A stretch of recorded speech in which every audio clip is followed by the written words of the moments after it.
Kenya is staring at a phantom election cycle following a High Court interpretation that ruled that next year's general election should be held on Tuesday next week.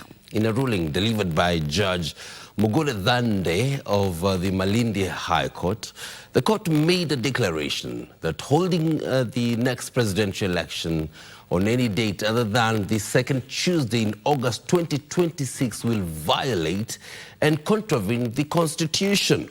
But the court suspended its own decision, arguing that the implementation of the decision would destabilize the country.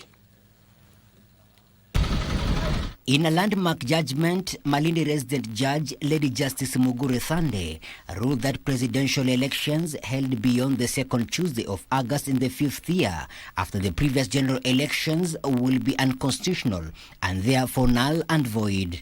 In her interpretation, Article 136, Section 2A of the Constitution stipulates that the presidential election on the second Tuesday of August in the fifth year following the previous general and not after the fifth year has elapsed. Consequently, the fifth year following the August 9th, 2022 presidential election commenced on 9th August, the year 2026. In the petition filed by three petitioners, Helef Khalif and Ashioya Biko, the judge also held that the Constitution does not expressly grant the president a fixed 5-year term in office, stating that Article 142 and other constitutional provisions do not confer such a term. A judgment that has triggered mixed reactions from legal scholars.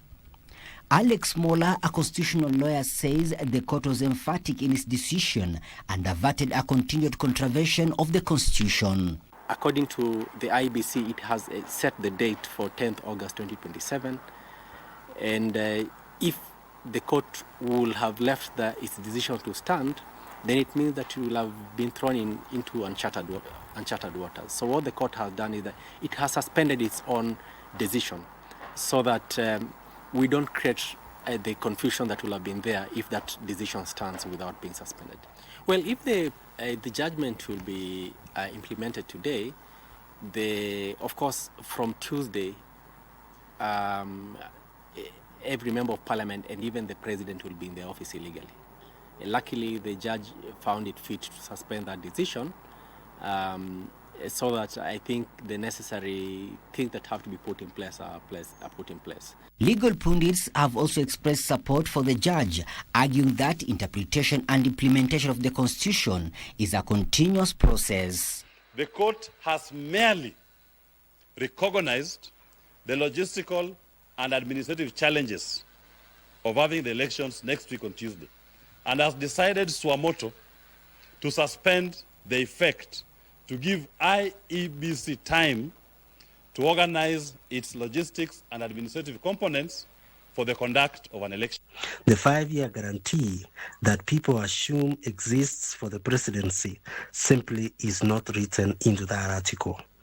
The judge was explicit that reading such a guarantee into the Constitution would be, in her words, an unbridled extrapolation not supported in the text. On that basis, the court found that the IBC's chosen date of August 2027 is inconsistent with Article 136(2)A and is therefore invalid.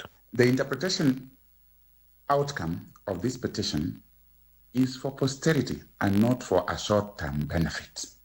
It's our hope that our courts will not be making interpretations of our Constitution for short-term gains or political expediency. It's a superb judgment and a Solomonic one. While the next general elections remains unaffected, the judgment could have far-reaching implications on the Kenya's electoral calendar going forward. Now the ruling places responsibility on IEBC to align future presidential election dates with the Constitution. Michael Mandiga for Easy Friday, Nairobi.